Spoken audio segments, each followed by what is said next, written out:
Kyushu, after the last landing. The shoreline looks clean from a distance, almost forgiven. But up close, the sand is still bruised. Charred stakes lean at wrong angles. A broken helm half fills with seawater, rocking like a tired bowl. The waves pull back like hands trying to hide evidence.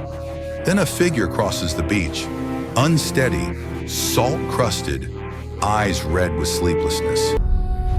Jiro. His breathing is the first sound of war returning. He kneels, digs with shaking fingers, and lifts an arrow from the sand. Dark wood, foreign fletching. For a moment, he holds it like a confession. When he finally speaks, the words come out broken. They didn't withdraw. They measured the coast. They're learning us. News travels faster than horses when fear is the messenger. In the Great Hall, oil lamps tremble as if the building itself expects thunder. Armor plates whisper against cloth. The air tastes of smoke and wet iron. At the center stands Tokimune, young but surrounded by a silence older than every voice in the room. Behind him, a map of bays and coves. Shorelines drawn like veins. Jiro lays down what he carried back from the beach. Signs, knots, marks, small proofs of a mind that studies. Someone offers the dangerous comfort of pride. We stopped them once. Jiro doesn't lift his head. His voice stays low, because loudness can become a lie. Next time, it won't be once. Tokimune does not raise his voice. He simply lowers the temperature of the room. Then we change how we live, not how we speak. He leaves the noise behind and steps into a place where power is not allowed to shout. A Zen hall, polished wood, dust motes drifting in a pale beam of light. Breath measured like a metronome.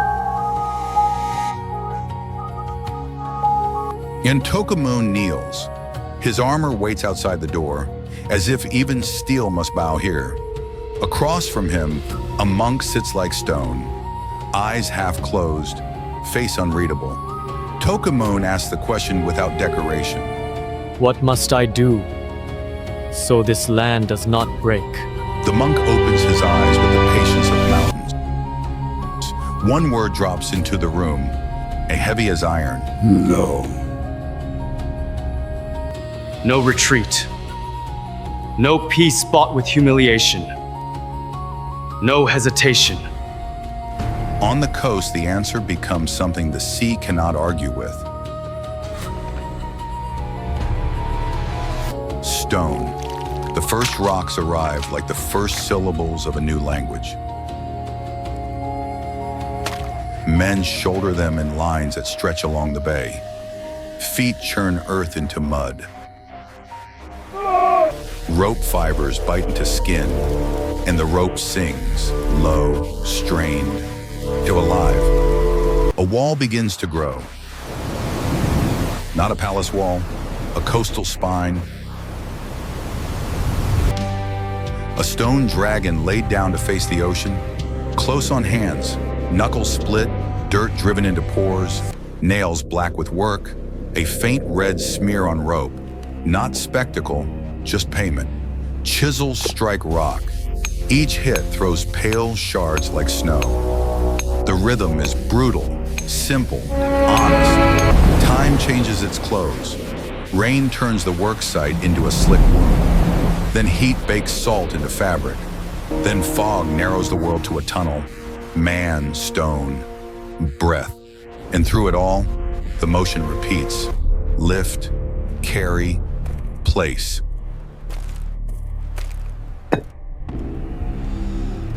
Tokimune arrives without ceremony. No speech, just a figure stepping into the mud as if he belongs there. He picks up a stone, feels its cold weight, and sets it into the growing line. Along the bay, no gaps, A foreman answers with one syllable and a bowed head. Yes. The Mongols answer stone with paper. An envoy arrives under a colder wind. Horse breath steams. A cloak hangs like a dark verdict. The scroll is lifted high, honor as if words alone can bend an island. Submit. Pay tribute. If not, Tokimune does not descend the steps. He does not offer the envoy the dignity of a full argument. Enough. Take your words back across the water. That night, the court weighs the oldest trade in history, humiliation for survival. Rain ticks on the roof like impatient fingers. Oil lamps breathe and flicker. Men glance at one another and find no shelter in each other's eyes. An older official speaks with a trembling hand. If we speak soft words, the people will live.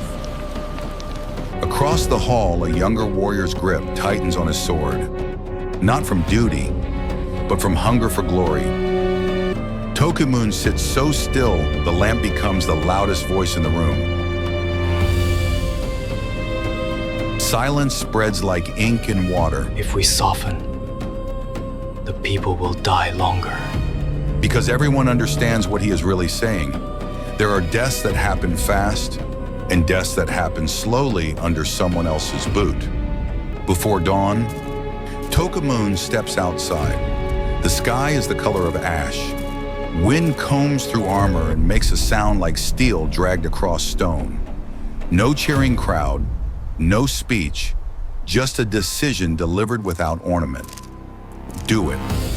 The chosen swordsman steps forward. He does not look proud, he looks instructed. The envoy is forced down onto cold ground.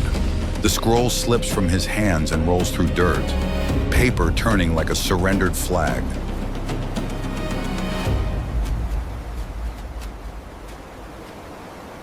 A blade catches thin light for a single heartbeat, then the sound, a single clean strike out of frame. We stay with the ground, with the paper, with the silence that follows. Only a mark remains, a red streak across pale earth, and a like ink dragged through snow. Tokimune does not blink. His face is not anger, it is commitment. Black cut on the drum beat, because that is the cliff at the end of this chapter. Tokimune chooses war the way a man chooses breath. And somewhere beyond the horizon, the ocean listens and prepares to return the question.